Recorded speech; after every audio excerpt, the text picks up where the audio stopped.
Salut à toutes et salut à tous, c'est Boris pour Rue du Jeu, bienvenue dans la pile. Cette semaine, pas mal de jeux Yellow, parce qu'ils ont une grosse actualité en ce moment. On va avoir Free Ring Circus, il y aura King of Tokyo Duel, il y aura Unmatched Coup de Théâtre. 5 jeux, 2 mentions honorables, c'est parti pour la pile.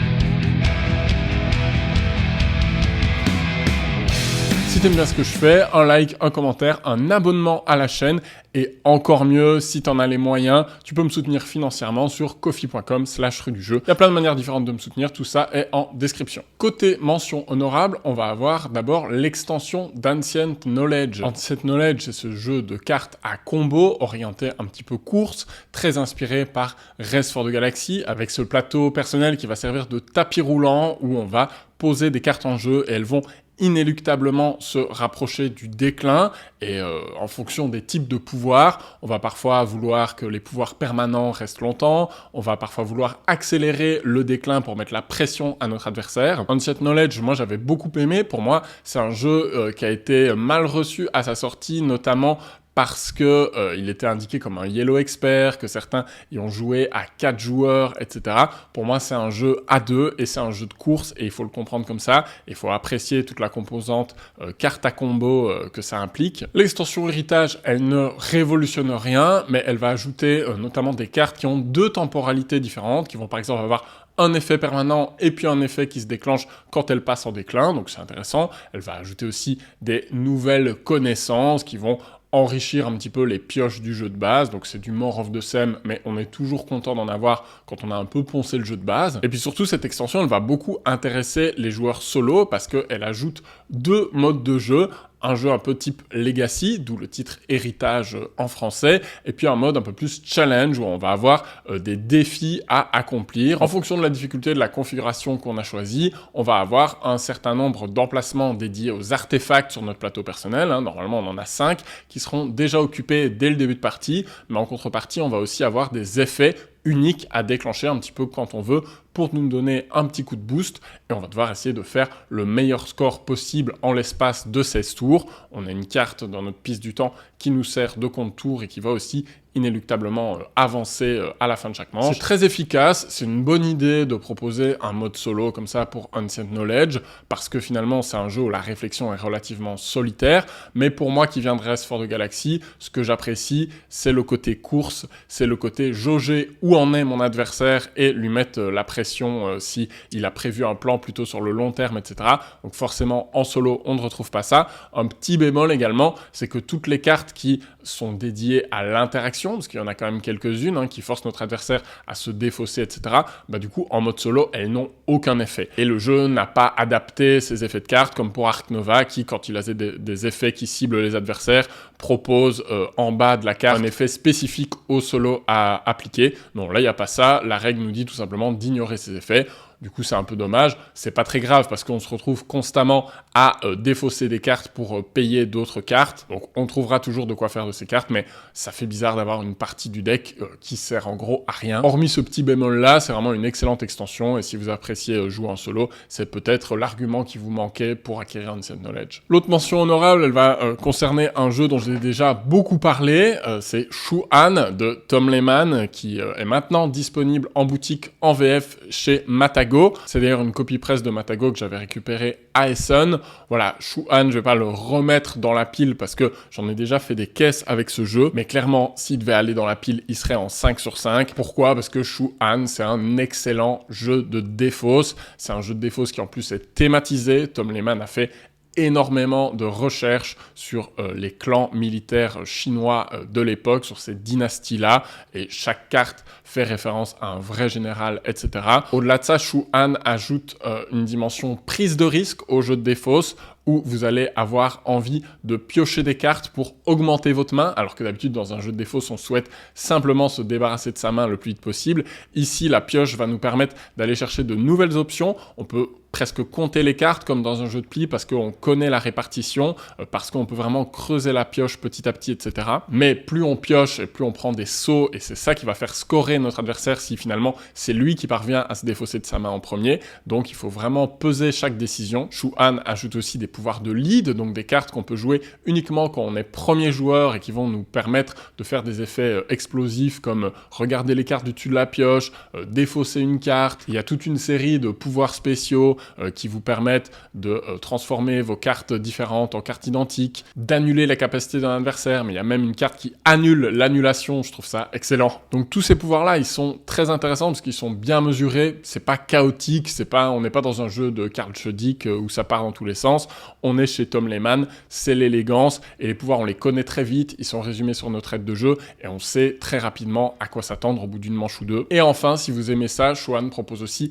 des événements qui vont vous forcer à vous adapter parce qu'ils vont mettre en place des conditions spécifiques qui vont faire que, par exemple, cette partie-ci, le premier joueur n'a pas le droit de piocher, de prendre des sauts pour piocher. Voilà, il va y avoir toute une série de conditions qui viennent un petit peu twister les règles et l'expérience de jeu. Shu-Han, c'est un jeu au rythme particulier parce que il faut être le premier à 31 points et il y a des manches qui peuvent se terminer où il y a juste un des deux qui va scorer 1 ou 2 points. Donc quand on a dit ça, on pense que ça va être long, mais en même temps, il y a des manches où le score va être faramineux parce que quelqu'un a pris trop de risques, parce qu'il y a une carte qui permet aussi de doubler les points de victoire qu'on va gagner cette manche-ci. Donc voilà, en fonction de l'attitude des joueurs, s'ils sont plus ou moins agressifs, la partie va durer plus ou moins longtemps. De toute façon, comme d'habitude, c'est adaptable. Si vous avez envie, vous pouvez faire une partie plus courte qui se joue en moins de 31 points. Il a le bon goût aussi d'avoir une édition très quali. Vous pouvez juste emporter le jeu dans une petite tuck box, donc une petite boîte en carton dans laquelle vous mettez les cartes, les jetons, et toute l'édition a été pensée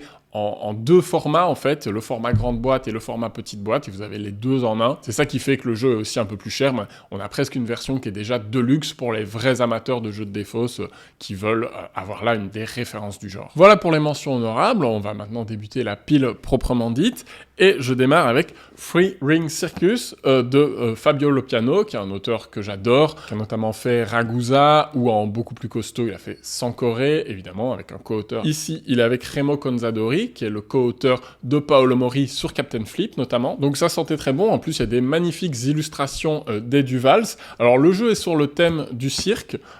C'est un thème qui, évidemment, est un peu suranné, surtout que là, c'est un cirque avec des animaux. Donc, l'éditeur original, Devir, a bien mentionné que le jeu s'inscrivait dans le contexte de son époque et ne cherche pas à promouvoir le cirque qui fait souffrir les animaux, etc.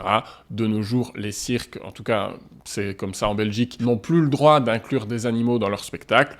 Donc voilà, ça c'est la petite prise de distance par rapport au thème. Bon, Free Ring Circus, vous y méprenez pas, il est dans la gamme Yellow Expert, mais comme souvent avec Yellow Expert, c'est des jeux assez accessible, presque initié plus s'il fallait donner un curseur, et on est sur un jeu vraiment hyper épuré où il y a deux actions possibles. Et ce qui va faire qu'on pourrait le qualifier d'expert, c'est l'interaction, parce que c'est un jeu qui va vraiment prendre son sens à 4 joueurs, dans le sens où il y a beaucoup de courses sur les emplacements, beaucoup de questions de majorité, de lire le jeu des adversaires, etc. Dans Free Ring Circus, il va être question de remplir votre plateau personnel qui a 3 lignes, et cette gestion de à quel point vous remplissez le plateau et de quelle ligne vous remplissez en premier va être très importante, parce que vous allez au fur et à mesure cacher certaines icônes ou en ajouter d'autres en posant des cartes, et ça va vous donner des revenus, ça va vous donner une certaine distance que peut parcourir votre locomotive. Au début de la partie, vous pouvez aller très loin, et puis plus vous allez poser des cartes, plus vous allez recouvrir des locomotives, et moins vous aurez de distance. Donc il va y avoir cette notion d'essoufflement à gérer tout au long de la partie. À son tour, on peut donc poser une carte sur son plateau. Cette carte, il va falloir la payer avec des cartes billets qui ont une valeur, mais ces cartes billets, elles représentent aussi des artistes qu'on peut engager. Comme dans tout bon jeu de gestion de main, il va donc falloir faire la part des choses entre les cartes qu'on a envie de poser et les cartes qu'on va utiliser pour payer. Il y a aussi des artistes qui sont potentiellement beaucoup plus intéressants, mais qu'on ne va pas pouvoir utiliser pour payer de l'argent. Il n'y a pas de billets dessus. La bonne nouvelle, c'est que quand vous posez une carte dans une ligne où vous en aviez déjà une, la carte précédente va réduire le coût de la nouvelle carte que vous posez. À tel point qu'on peut même avoir des cartes gratuites. Si je pose un 11 et que j'avais déjà un 12 dans ma ligne, ben je dois rien payer, c'est gratos. On va aussi en permanence réorganiser notre ligne pour que nos cartes soient affichées dans l'ordre croissant, et ça aussi, ça va avoir son importance, parce que certaines cartes vont nous dire que si elles ont des acrobates à leur gauche dans la séquence, par exemple, elles vont être plus efficaces. D'autres cartes vont dire « Ah, si j'ai des animaux sauvages à ma droite, je vais augmenter tes revenus, etc. » Donc tout nous incite à maximiser une ligne pour profiter d'un maximum de réduction, etc. Pour avoir la ligne la plus efficiente possible, sauf que, évidemment, on va aussi avoir des bonus si on fait des colonnes. Ça va nous permettre d'aller chercher des objectifs jusqu'à 3 dans la partie qui vont nous faire scorer, etc. Quand on arrive un peu à sec, l'autre option, à la place de poser une carte sur notre plateau, c'est d'organiser un spectacle. Et là, il y a 3 types de spectacles en fonction des cases sur le plateau. Il y a les spectacles simples, dans les petites bourgades, qui vont toujours nous rapporter des sous, quoi qu'il y ait dans notre cirque, et ce revenu va être augmenté s'il n'y a pas encore eu de spectacle dans les bourgades adjacentes à la case où on se produit. Donc, notion de course, on va être incité à y aller le plus tôt possible. On peut aussi faire des spectacles dans les villes moyennes, et là, ils vont demander des artistes spécifiques,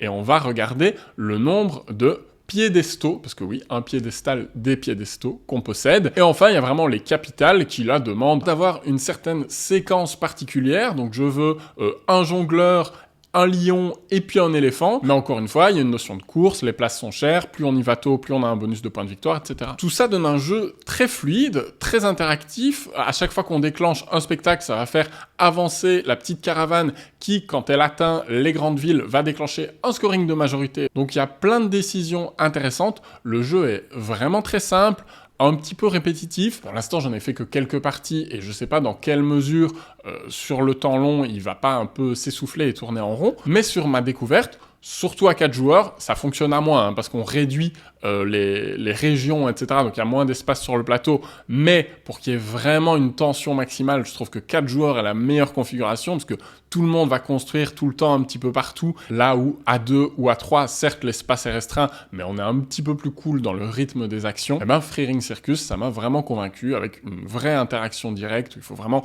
regarder ce que font les autres pour bien jouer, et des tours de jeu hyper fluides, parce que quand on pose une carte, ben boum, on la met à toi. Donc c'est une bonne surprise à la lecture des règles, j'avais vraiment l'impression que ça allait être trop simple, et finalement le côté expert vient vraiment de cette interaction, de cette planification, et de la faire non pas dans son couloir, mais en observant bien les autres. Bon bah vous connaissez le refrain, pour l'instant, Free Ring Circus, il vient de toute façon démarrer la pile. On enchaîne avec Spots, que moi j'avais déjà découvert en VO, d'ailleurs je vous en avais parlé il y a un bout de temps sur la chaîne, dans une vidéo sur les jeux de placement de dés.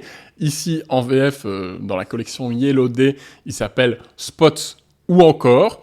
Bon, on passera sur le jeu de mots, mais ok, si vous voulez. Bon, Spots, je vais aller plutôt rapidement dessus, notamment parce que, d'une part, j'en ai déjà parlé, d'autre part, il a pas mal déjà buzzé sur les réseaux sociaux, notamment parce qu'il y a des petits chiens tout mignons, etc.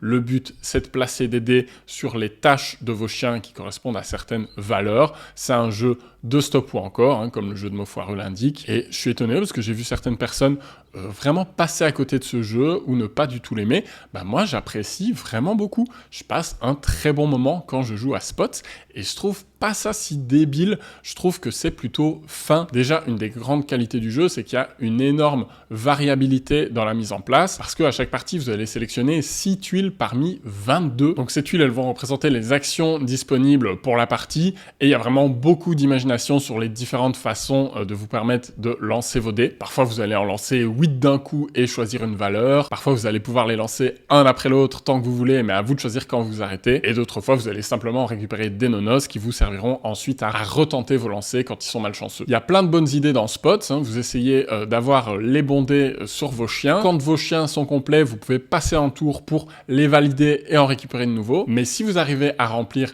tous les chiens devant vous d'un coup, ben là, vous ne devez pas passer un tour à les valider, ils se valident automatiquement. Donc évidemment, tu as envie de faire ça. Sauf que plus tu fais ça, moins tu as d'espace disponible, donc plus tu prends des risques. Et dès que tu obtiens des dés que tu ne peux pas placer sur tes chiens, ils vont dans ta niche. Dès que tu as une valeur de plus de 7 dans ta niche, bim, tu perds tout, tu dois tout recommencer. Il y a des tuiles qui te permettent de relancer les dés qui sont sur ta niche, etc., etc. Et la meilleure façon de s'en sortir, c'est souvent de prendre son temps et de passer son tour et pas être trop avide et de pas pousser sa sa chance trop loin, mais on a tous envie de le faire et c'est ça qui rend vraiment le jeu fun et agréable. Les tours de jeu sont rapides, l'interaction se situe dans la façon dont tu vas prendre certaines actions aux autres parce que quand une action est sélectionnée, elle est retournée et c'est que quand il n'y aura plus qu'une seule tuile action au milieu qu'on réinitialisera tout. Et moi je trouve ça très divertissant, vraiment, je m'amuse beaucoup en jouant à Spots, que ça soit à 2 pour le côté vraiment fluide ou à 4 pour le joyeux bordel que ça met. Moi, c'est un jeu qui me procure beaucoup de plaisir. J'y ai joué autant avec des enfants qu'avec des adultes et ça marche dans tous les cas. Et voilà, je trouve évidemment un petit peu moins technique, un peu moins profond et interactif qu'un Flying Circus, mais pour moi, c'est vraiment un excellent jeu dans sa catégorie. Il vient se loger juste en dessous. Hop. Allez, on fait une pause dans les jeux Yellow. Je vais vous parler de Loot. Loot, ça a déjà quelques mois, hein, mais moi j'ai récupéré la copie presse à Essen lors d'un rendez-vous gigamique avec Ariane. Hein, merci Ariane, qui me disait Loot, si vous aimez la stratégie, quand même, ça vaut le coup. Il faut pas passer à côté. Bon voilà, j'ai décidé de l'essayer. Loot, je vais aller vite dessus. Vous connaissez probablement déjà le principe. On en avait pas mal parlé à sa sortie. Il s'agit de poser des vikings sur un plateau commun pour récupérer des tuiles qu'on va venir placer sur notre plateau personnel et essayer de faire un maximum d'objectifs de cette façon-là. Alors je m'attendais pas à être séduit parce que j'ai vu beaucoup de gens qui critiquaient le jeu, qui le trouvaient assez plat, pas très profond, pas très excitant, un peu ennuyeux, etc. Et ben en fait, alors peut-être que ça vient du fait que j'avais des attentes moindres, mais j'ai trouvé ça très agréable et plutôt malin, mais je pense qu'il faut le prendre pour ce qu'il est, c'est-à-dire que pour moi, c'est un jeu abstrait. Le thème viking a été mis là parce qu'il fallait en mettre un, mais dans les sensations, c'est vraiment un jeu abstrait où le blocage va être très important, où le placement de nos pions est avant tout là pour servir des objectifs et non pas pour nourrir un quelconque sens vis-à-vis du thème, vraiment pas. Et pour moi, c'est un jeu résolument de joueurs, parce que y a une forme de lisibilité qui est nécessaire sur les plateaux des autres si on veut vraiment rentrer dans l'interaction et dans le blocage, et que si tu fais ça à 4, c'est imbouffable, c'est pas possible. Tu peux pas, avant de faire ton coup, aller regarder ce qu'il y a sur les 3 plateaux adverses pour te dire « Ok, je vais me placer là, c'est le meilleur coup ». Moi, ce que j'ai le plus apprécié dans le jeu, qui m'a le plus agréablement surpris, c'est la notion de prise de risque sur les objectifs. C'est-à-dire que à tous les tours, si tu le souhaites, tu peux récupérer un drakkar et venir le mettre sur ton plateau. Et pour valider ce drakkar qui peut te faire pas mal de points, parce qu'il augmente ton multiplicateur à la fin du jeu, pour les différents types de tuiles que tu auras ramassées, il va falloir mettre les bonnes ressources autour. Et si t'es malin, le jeu te laisse assez libre dans tes choix, donc tu pourrais poser plusieurs drakkars autour d'une même ressource et qu'elle profite à tous ces drakkars. Du coup, tu as envie d'être gourmand, tu as envie de récupérer une tuile objectif à chaque tour, mais tu peux évidemment t'enfermer là-dedans, et là, c'est assez punitif parce que s'il y a des drakkars que tu fais pas, non seulement tu as perdu un emplacement pour rien, mais en plus, c'est moins 5 points de victoire par drakkar. Donc le jeu te met vraiment face à tes responsabilités, mais aussi face à ton adversaire et à la façon dont il va chercher à t'empêcher de faire ses objectifs, parce que comme dans Flying Circus, la taille de la zone de jeu dépend du nombre de joueurs, et c'est très agréable à 2, on se marche vite dessus. On a quelques jokers dans la partie, on a un pouvoir qui nous permet de nous placer sur une case occupée, on a aussi un pouvoir qui permet de placer 2 vikings d'affilée, donc faut les placer à bon escient. On a une course sur différents bâtiments à récupérer qui vont pouvoir nous scorer pas mal de points si on arrive à les augmenter avec le multiplicateur. Donc vraiment, pour peu qu'on soit 2 et qu'on puisse vraiment surveiller le plateau de l'adversaire,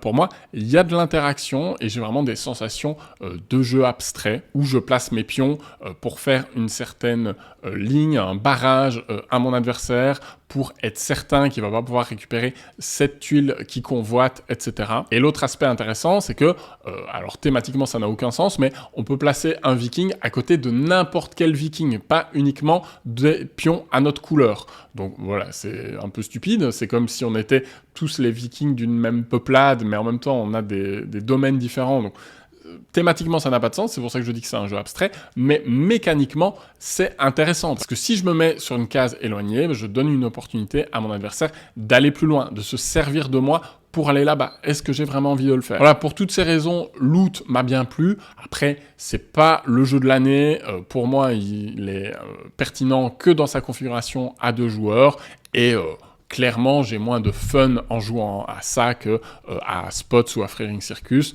Donc, il va aller en dessous, mais vraiment, je m'attendais à complètement passer à côté et c'était plutôt une bonne surprise. Donc, je le recommande quand même si vous voulez un jeu de placement assez interactif comme ça qui va se jouer assez rapidement en plus. C'est plutôt une bonne pioche. Ok, on reprend le fil des sorties Yellow et vraiment, je remercie Yellow pour toutes ces copies presse. Hein. C'est chouette d'avoir autant de jeux à traiter et on va parler de Unmatched Coup de Théâtre. Alors, je le mets dans la pile alors qu'il s'agit d'une extension parce que techniquement c'est une boîte qui peut fonctionner en standalone. Hein. On peut acheter ça comme une première boîte d'Unmatched et y jouer et découvrir le jeu comme ça. Unmatched, vous le savez peut-être si vous suivez la chaîne, c'est un de mes jeux d'affrontement préférés. J'ai déjà fait une vidéo pour le comparer à d'autres jeux de duel avec mon ami David Javet où on revient sur les meilleures façons d'entrer dans Unmatched. Donc si vous n'avez pas vu cette vidéo et que vous avez envie de vous intéresser à cette gamme,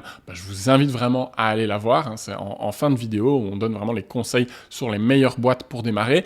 Et spoiler, ce sera pas celle-ci. On ne la traite pas dans la vidéo de l'époque parce qu'elle n'était pas encore sortie. Mais clairement, Unmatched Coup de Théâtre, c'est une boîte qui peut donner très envie par l'originalité de son thème. Et vraiment, on félicite Restoration Games, l'éditeur original, d'aller aussi loin dans la recherche de personnages à adapter, parce que c'est une boîte où on a Shakespeare, on a Hamlet, Les Trois Sorcières, Titania, donc on va vraiment chercher des personnages qui vont bien au-delà de la pop culture, de Marvel, etc. Il y a vraiment une prise de risque sur cette sélection, et ça donne très envie, mais attention, ne commencez pas Unmatched avec cette boîte parce que c'est probablement une des plus experts. Chaque personnage dans cette boîte a une vraie mécanique qui va demander un temps d'adaptation et c'est pas des personnages qu'on va prendre en main comme ça à la première partie. Le plus simple à jouer, ce serait Hamlet qui a deux modes qui sont représentés par une tuile recto verso. Le mode être qui va lui permettre quand il fait une manœuvre, donc quand il se déplace,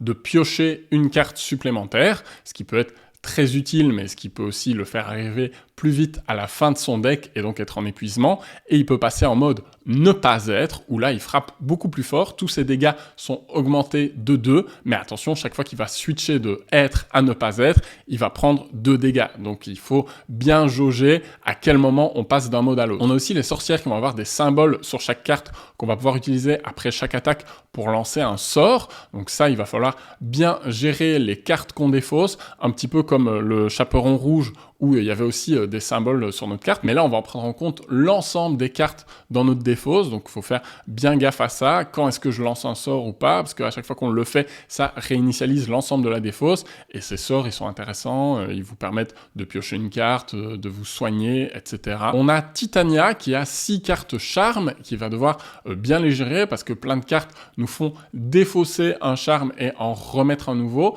mais si on le garde d'un tour à l'autre, ce charme c'est aussi un pouvoir permanent qui va nous donner des atouts considérables et donc va falloir bien gérer la tempo entre quand changer vers le charme suivant et quand garder celui qu'on a. Ça demande aussi de s'acclimater très régulièrement à une nouvelle compétence et idéalement de connaître ce deck de charme pour savoir ce qui va arriver. En plus, quand il arrive à épuisement, c'est pas automatique de le remélanger. Il faut aussi jouer un effet de carte qui nous permette de faire ça. Donc ça fait beaucoup de trucs auxquels penser. Et le personnage le plus technique, à n'en pas douter, c'est Shakespeare, qui va avoir une valeur de vert sur chacune de ses cartes. Donc ça fait une valeur en plus de la valeur de défense ou d'attaque et de la valeur de boost. Il y a maintenant une valeur de vert. Et chacune des cartes que vous jouez en attaque ou en défense va être intégrée dans votre vert devant vous. Et dès que vous atteignez tout pile 10 avec la valeur de votre vert, vous déclamez cette poésie et ça va activer l'effet de la dernière carte que vous avez jouée dans votre vert. Mais si vous dépassez 10, bim, c'est foutu. Le vert est défaussé et il n'a servi à rien. Donc, il faut bien compter, il faut parfois autoriser de laisser passer des dégâts parce que les cartes que vous avez ne rentrent pas dans votre vert. Mais en même temps, vous pouvez construire une séquence très balèze avec les cartes qui s'appellent horreur, qui vous permettent d'augmenter les dégâts dans votre vert. Et donc, il faut vraiment faire attention à tout ça. Le moment où vous déclamez votre vert, il est assez rigolo, il est assez théâtral, évidemment. Donc, c'est hyper technique, ça fait une information de plus sur chaque carte, et mine de rien, pour la prise de décision, c'est pas évident, mais c'est super grisant quand vous parvenez à ce que ça s'agence bien et que vous déclenchez un gros coup, quitte à prendre des risques, etc. J'ai adoré ce personnage, c'est mon préféré de la boîte, mais c'est aussi le plus technique. Et même le plateau, hein, le plateau double face qu'il y a dans cette boîte est aussi pas évident à jouer parce qu'il a pas mal de zones uniques. Donc pour les attaques à distance, c'est plus compliqué. On peut aller se caler dans un coin et empêcher les adversaires de nous attaquer à distance. Pour toutes les cartes qui interagissent avec les zones du plateau, ça complexifie également la planification. Donc vraiment, c'est une boîte qui est formidable si vous connaissez déjà bien une match, mais de grâce, ne commencez pas par celle-là. Vous seriez complètement perdu. Donc voilà, c'est aussi un avertissement, mais si vous l'aimez, vraiment, c'est que du bonheur, quoi. C'est de l'or en barre, le thème est génial, les illustrations sont top, les persos ont une mécanique brillante, et c'est vraiment fascinant de voir ce que Restoration Games arrive à faire. C'est cool que Yellow continue à suivre, et moi voilà, je vous encourage à vous mettre à une match tout simplement pour pouvoir profiter de la richesse de cette boîte, et je vous renvoie vers notre vidéo qui vous explique tout sur comment bien rentrer dans la gamme sans que ça soit trop douloureux ni trop coûteux. Vous l'avez compris, j'ai surkiffé, cette boîte elle vient en haut de la pile. Et enfin, encore un jeu de chez Yellow, encore un jeu de dés, on va parler de King of Tokyo Duel qui lui aussi a pas mal buzzé, hein. Petite version 2 joueurs avec un graphisme complètement refait, des illustrations hyper stylisées, une édition au top, il y a 6 monstres à l'intérieur. Moi j'en attendais beaucoup, je suis assez fan de King of Tokyo, le jeu de base, j'ai même la Dark Edition, hein, l'édition limitée. C'est un jeu qui fait partie des jeux qui m'ont replongé dans cette sphère il y a de ça maintenant presque 15 ans. C'est un jeu auquel j'ai énormément joué entre potes. J'aime beaucoup sa dualité entre ambiance et tactique parce que on peut des fois vraiment se construire une espèce de mini stratégie en fonction des cartes qu'on achète, en fonction de si on essaye de se planquer ou vraiment d'y aller de manière bourrine et de foutre 4-5 baffes d'un coup à toute la table. C'est un truc assez jouissif et j'étais très impatient d'essayer cette version à 2 parce que au départ j'étais dubitatif et puis j'ai eu des très bons retours, donc je me suis dit cool, en fait ils ont vraiment réussi à faire un jeu qui fonctionne à 2 joueurs, ce qui n'était évidemment pas du tout le cas du King of Tokyo original qui pour moi fonctionnait à partir de 4 et plus on était mieux c'était. Cette version 2 joueurs elle ajoute pas mal de choses, on peut notamment gagner de plusieurs façons différentes, un petit peu comme dans The Seven Wonders Duel, notamment par un jeu de tir à la corde. Il y a 2 pistes sur le plateau et on peut attirer soit l'immeuble, soit l'étoile, le jeton star, avec les faces correspondantes sur les dés de notre côté du plateau pour l'emporter, ou on peut aussi amener 2 de ces jetons à mi-parcours dans la zone avec un spot de projecteur, et si on arrive soit à amener un jeton complètement de notre côté, soit les 2 jetons à mi-parcours, on l'emporte instantanément. Donc ça remplace la notion de point de victoire du King of Tokyo original, mais on peut aussi, comme d'habitude, mettre KO son adversaire pour l'emporter. Ce King of Tokyo Duel, j'y ai pas mal joué, je l'ai fait essayer à des potes, je l'ai fait essayer à ma fille aussi, et ça fonctionnait pas mal, hein. Elle a bien apprécié de mettre des baffes à son papa. Il y a plusieurs idées intéressantes, comme le fait de profiter de ces pistes de tir à la corde pour ajouter des cases et mettre des petits tokens qui vont transformer la piste et faire que quand un jeton passe dessus, vous allez regagner une vie, vous allez pouvoir immédiatement mettre une baffe ou gagner un cube d'énergie. Donc il y a un bon mélange entre de nouvelles mécaniques et le classique que connaissent bien les amateurs du jeu de base. Sur le papier, il y avait tout pour me plaire et malheureusement, ça l'a pas fait pour moi. Après 6-7 parties, je dois dire, à mon grand étonnement, que je suis pas convaincu. Pourquoi ? Soit les parties sont extrêmement rapides et vont se jouer au tir à la corde. Là où, quand on est 5 ou 6, on peut ignorer ce que font certains adversaires, on peut se planquer, temporiser, gagner de l'énergie dans notre coin. Ici, on n'a pas le temps de le faire. Donc le tir à la corde est très important et surtout, il ne peut pas être ignoré. On est obligé de réagir à ce que fait l'adversaire. Et du coup, je trouve que ça oriente vraiment les lancers de dés.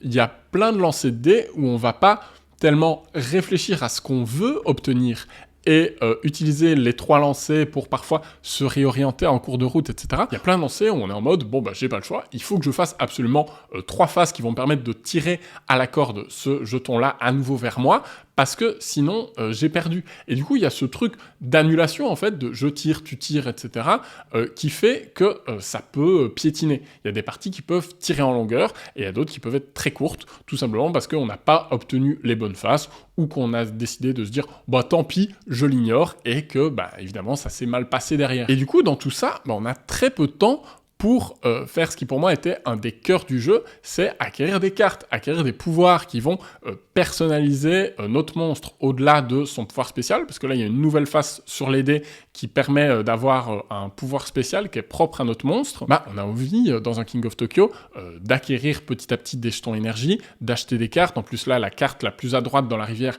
est moins cher, donc c'est une incitation à en acheter, mais malgré ça, vraiment, on n'a pas le temps, parce qu'on se retrouve, moi c'est mon expérience en tout cas, dites-moi si vous en avez une différente, mais on se retrouve à constamment devoir gérer ce tir à la corde, on n'a pas du tout le luxe d'accumuler 7-8 jetons d'énergie pour acheter un dé supplémentaire, ça n'arrive pas, ou alors si on le fait, ben, on a perdu derrière. Et ce tir à la corde, ben, moi je l'ai vécu comme prédominant dans mes parties, c'est très rare qu'il y ait suffisamment de baffes pour mettre KO quelqu'un, parce que ben, y a pas cette notion de « ah, quand tu es dans Tokyo, tu ne peux pas te soigner », là les cœurs sont utilisables en permanence, donc c'est pareil, c'est du tir à la corde déguisé, hein. Si je te mets 3 dégâts et que derrière tu te soignes de 3, ben on piétine en fait, le jeu n'avance pas. Et donc c'est soit on va volontairement ou par manque de chance ignorer la réaction aux faces qu'a fait l'adversaire, soit on va vraiment y réagir, mais du coup ça s'annule en permanence. Et du coup les parties sont soit trop longues, soit trop courtes me concernant, et j'ai pas du tout retrouvé tout le fun et les retournements de situation que j'avais dans le jeu de base. Pour moi il y a beaucoup plus de décisions automatiques et ça tombe un peu à plat. Et puis j'ajoute les 6 personnages, alors c'est chouette d'avoir 6 personnages, mais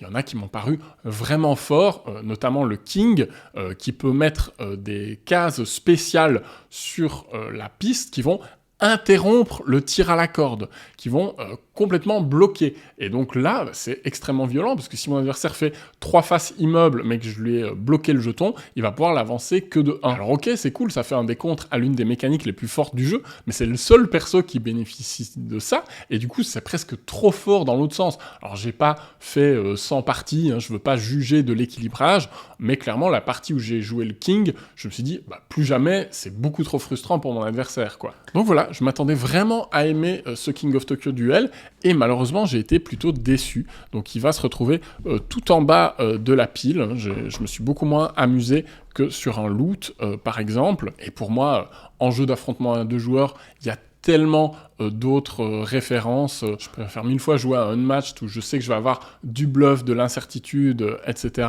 et beaucoup plus de prises de décision intéressantes qu'un King of Tokyo Duel, qui est certes plus léger, mais tellement orienté dans les prises de décision que je vais pas avoir l'impression de jouer, en fait. Je vais avoir l'impression de juste réagir, d'être dans la réaction constamment à ce que fait mon adversaire. Voilà pour la pile de cette semaine. Merci d'avoir regardé la vidéo en entier. J'espère que ça vous a plu. Vous pouvez me retrouver sur mes différents réseaux sociaux. Vous pouvez liker, commenter, vous abonner à la chaîne, faire un petit tour sur ko-fi.com/rue du jeu. On se retrouve très bientôt pour d'autres vidéos. N'oubliez pas aussi d'aller faire un tour sur la boutique goldenmeeple.be sur laquelle vous pouvez retrouver tous ces jeux s'il y en a qui vous ont fait envie et beaucoup d'autres. Des imports du Japon, plein de curiosités, ça vaut la peine d'aller jeter un coup d'œil. C'était Boris pour Rue du jeu. Jouez bien par chez vous. Ciao!